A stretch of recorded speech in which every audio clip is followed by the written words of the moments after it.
When transplanting peppers, most people miss these steps, and that can lead to slower growth. I'm going to show you exactly what to put into the grow bag to establish the pepper plant for stronger growth faster. So let's get started. I have the pepper plant here. I have the grow bag here. The first thing I'm going to do is add compost to it. I'm going to add a solid inch on top.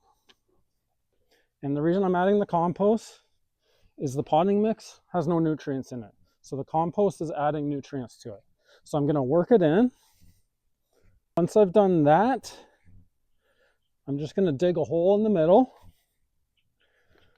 so that I can put the pepper plant in it.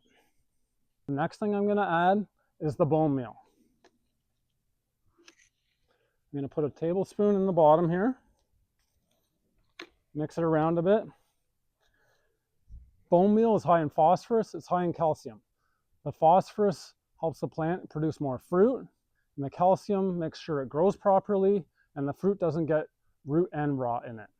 Now that I have that, we're ready to do the pepper transplant. I'm going to put it in my hands, flip it upside down, squeeze it a bit, and pop it out. And then I'm going to put it in the hole.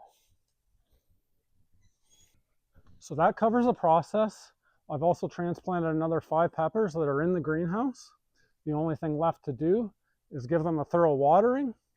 In a future video, I'm going to show you the peppers again when they're starting to produce fruit so you can see how it's doing.